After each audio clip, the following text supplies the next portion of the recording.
Nah, pagi ni kita bincang-bincang pagi sambil makan keladi. Nah, itu dia.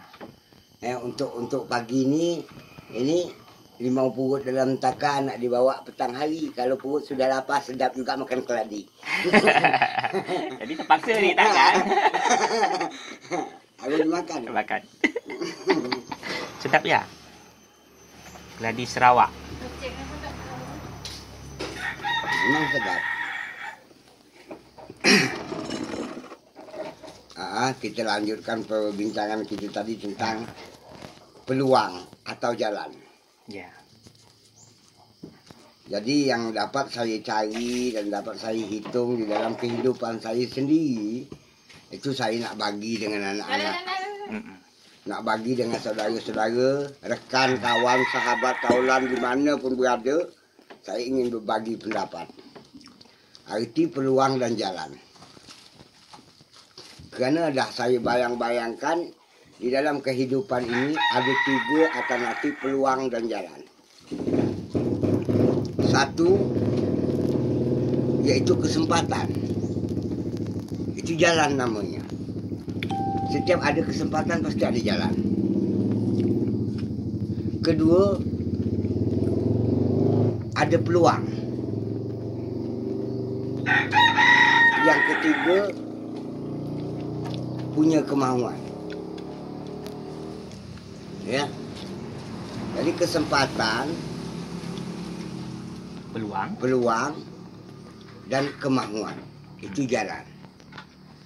Kalau memang kita punya kesempatan untuk berbuat sesuatu, mencari matlamat jalan hidup ini, apalah salahnya? Boleh kita buat. Namanya punya kesempatan. Begitu juga kita punya peluang. Luang kita ni daripada terbuang waktunya sia-sia, jalannya tu kita cuba. Cari, buat. Apa yang boleh kita buat dan apa yang dapat kita cari. Maka di situ ada yang saya tulis, bahasa saya, mungkin tiada tempat nak dikasih, nak diberi ni, tiada sempat nak berbagi. Itu ada saya tulis falsafat hidup saya. Mungkin, tapi kalau memang ada peluang, ada jalannya, ada kesempatannya, ada waktu dia. Jadi untuk berbagi pendapat itu saya suka. Kalau anak-anak, saudara-saudara, kaum kerabat di mana saja saudara anda taulan yang berada, dengarlah bahasa-bahasa saya. Dengan ikhlas hati saya menerangkan arti peluang, kesempatan dan jalan hidup. Iaitu kemahuan. Itu jalan dia. Jadi kalau kita berbuat sesuatu, bakti, dan juga kita berbuat sesuatu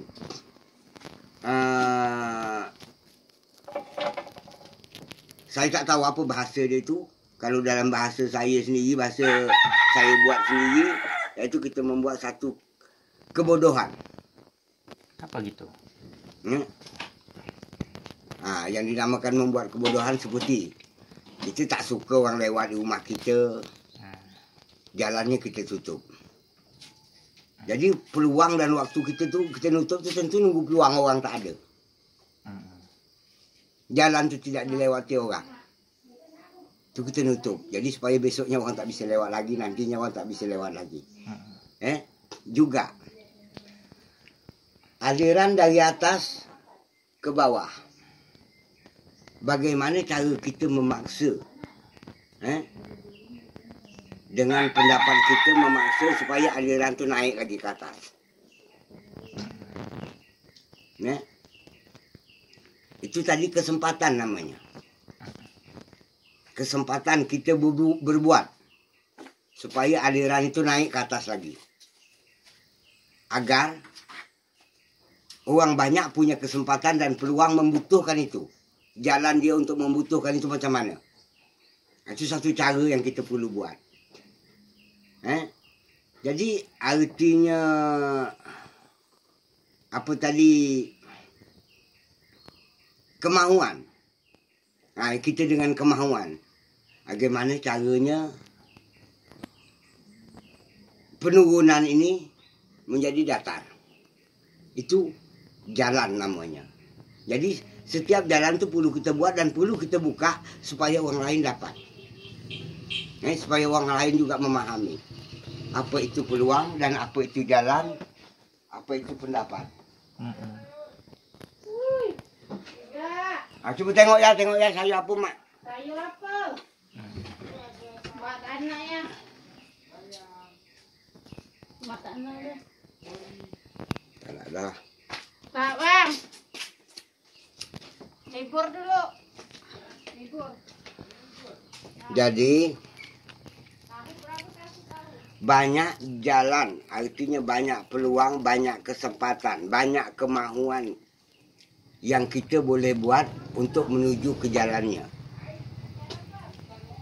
Jalan yang mana nih? Nah, jalan mana sajalah. Jalan Lintah Barat ke, jalan Lagoy yang ke. mana? Tunjuk. Jalan lurus. Jangan Kalau belok-belok. belok-belok. Kalau jalan belok-belok itu salah. Jadi tidak salah juga. Yang penting tepat pada tujuannya. Kalau kita lurus saja dari sini ke Pinang, apa aja kita tempuh. Tak boleh. Harus belok-belok. Dari sini ke Uban, dari sini ke Batam, harus belok-belok. Kecuali di laut boleh lurus. Atau ada terumbu nak lari juga kita. Jadi jalan tidak semuanya lurus. Dia ada ada ndat, dia ada gas. Ada yang lurus dan ada juga yang belok. Jalan tidak boleh tak diikut. Kita tak boleh tak ikut jalan. Dia nak belok 10 ke, nak belok 9, nak belok 15 ke, belok saja. Bengkok saja. Nak berbelit ke, belit saja. Namanya jalan harus diikut. Itu jalan. Jadi di dalam berjalan, kita punya kemahuan. Kemahuan tu juga jalan. Aku daripada aku belok-belok, aku lurus saja. Tampuh aja semak ke hutan ke apa, tampuh. Itu kemahuan. Artinya jalan. Kesempatan itu juga. Kita dikejar musuh nih. Ini jalan lurus nih. Supaya kita selamat, kita punya kemahuan. Kemana kita nak musuh? Rasa saja, itu jalan namanya. Jalan hidup. Melepaskan dari sesuatu menuju ke arah sesuatu. Itu saja yang dapat saya sampaikan. Tinggal akhir hujungnya tu pecah. Kajian tu carilah sendiri. Karena saya pun tak pandai juga karena saya tak sekolah. Tapi mudah-mudahan dengan penyampaian kata ini, anak-anak, saudara-saudara semualah, mana para pendengar pun, mudah-mudahan jadi satu pendapat lah.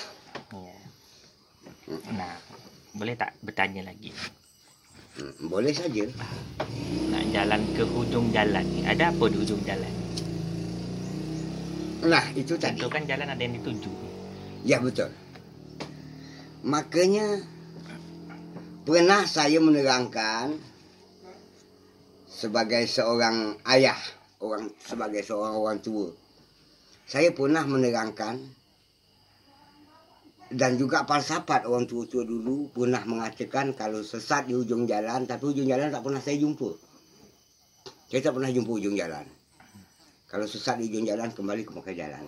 Tapi kalau saya memberi falsafat tidak dengan kata-kata berjalan begitu. Saya cuma suruh tanya diri dulu. Dari mana aku, siapa aku?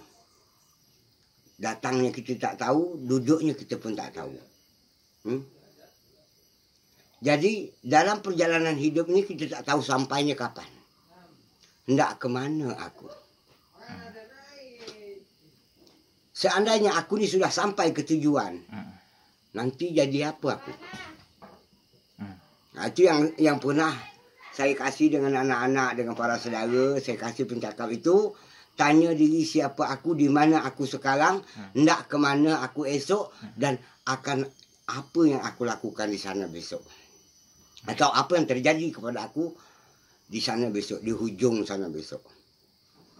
Jadi sebelum berjumpa dengan hujungnya, dalam matlamat perjalanan ini itu perlu kita beriring dengan pengetahuan dan akal, kajian. Bukan pengetahuan itu harus kita belajar dari sana atau belajar di sini, tidak perlu. Kita bertanya pada diri kita dengan berfikir dan berakal sehat yang diberi oleh Allah, dianugerah oleh Allah. Kita ni punya akal melebihi dari segala makhluk. Itu yang kita gunakan. Kita boleh bertanya dan boleh berbincang dengan kayu, dengan batu, dengan hewan. Tapi hewan tidak boleh bertanya. Kayu juga, batu juga tak boleh bertanya dengan kita. Tak boleh berbincang dengan kita. Tapi kita boleh berbincang dengan dia. Bagaimana cara kita berbincang dengan dia? Ada lagu kan? Bertanyalah kepada rumput yang betul. Nah, ada betul. Tapi rumput tak pernah bertanya sama kita. Tak pernah, dia tak akan bertanya. Kita yang bertanya kepadanya dan berbicara dengan dia. Nah, begitulah dalam perjalanan kehidupan itu kita perlu meletak diri supaya kita sadar sebelum dikejut. Supaya kita bergerak sebelum didorong. Supaya kita ni terbuka sebelum disergah. Untuk itu kita perlu mengetahui dan mengenal, kata falsafat hebat ni tadi, jati diri. Saya tak tahu jati diri. Cuma saya tahu bagaimana saya untuk mengenali Allah ke diri saya, mengenali saya ke ilmu Allah. Kalau ke sifat-sifat Allah saya takut. Ke Allah saya takut. Ilmunya, diri saya kenalkan dengan ilmu Allah, dan Allah saya kenalkan kepada diri saya. Di mana ada saya, di situ ada dia. Di mana ada dia, di situ ada rasa. Jadi untuk perkataan-perkataan berikutnya tidak lengkap hari ini. Kalau siapa rasa tak puas, datang bertanya. InsyaAllah saya jawab. Kalau sempurna dari saya, kalau sempurna dari Allah, tak sempurna dari saya. Itu saja yang dapat saya sampaikan. Mudah-mudahan dengan pertemuan pagi ini kita semua diberi Allah hidayah, barakah dan rahmatnya menjelang bulan suci Ramadan. Assalamualaikum warahmatullahi wabarakatuh. Waalaikumsalam.